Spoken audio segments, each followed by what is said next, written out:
आज्ञा नमस्कार। मो पुष्पांजलि नंद। मोर गोटे छोट कविता जार शीर्षक होउची से मो बोऊ थिला। आजिकल मम्मी माने कहती बेल कहीं चुट्टी बांधिबाकू तेल मरा जाइछि चुली को फुरफुर चुट्टी उड़े मुसालांज होई कहिले कहुच दिन 12 घड़ी मोर बेल अंटू नाही।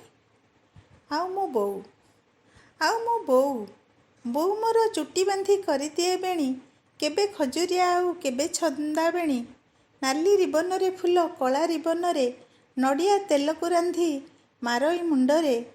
मु एका नुहे तार आउ 5 पिला थिला। सेतबेले मो बोऊ पई मध्य दिन 12 घड़ी थिला। ओडिया घर आम 12 मास 13टी परब। ओडिया घर आम 12 मास 13टी परब।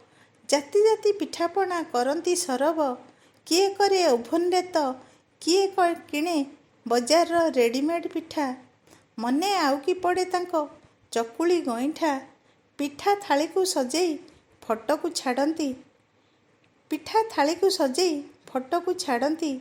ठाकुर पछे खाती आग जगत देखती।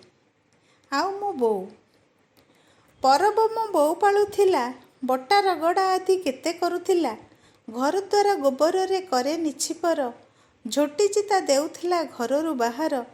काठ जाल सरंजाम चुली मुंडे आनी आरिसा काकरा आउ बिरी बरा छाणी केते खियापिया आउ केते बांटुथिला। केते खियापिया आउ केते बांटुथिला।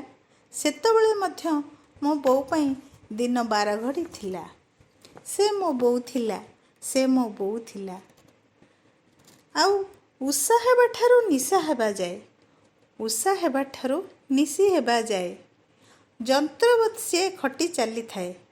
बासी पाइटिरू फूल तोला गुहाल गोबर पुणी दहीगोला।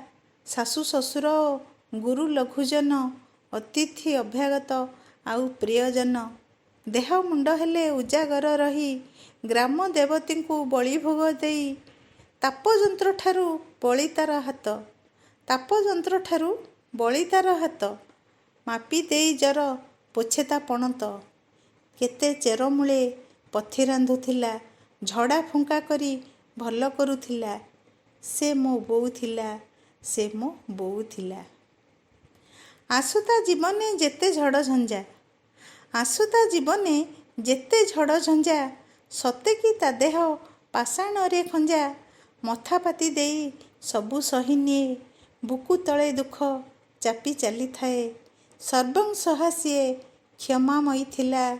धन डाकु तार महु झरुथिला। धन डाकु तार महु झरुथिला। से मो बोऊ थिला। मथा पर्यंत ओढ़णाटी थाए। आउ तार मथा पर्यंत ओढ़णाटी थाए। सिंदूर बिंदुटी भारी झटकाए।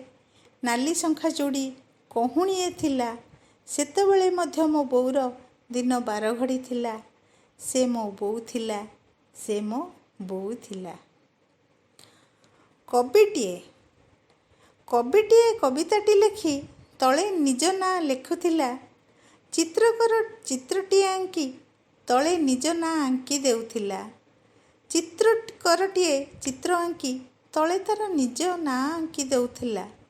हेले मो बोऊ 9 मास गर्भरे धरी जन्म देला परे बापा ना जोड़ी देउथिला। से मो बोऊ थिला।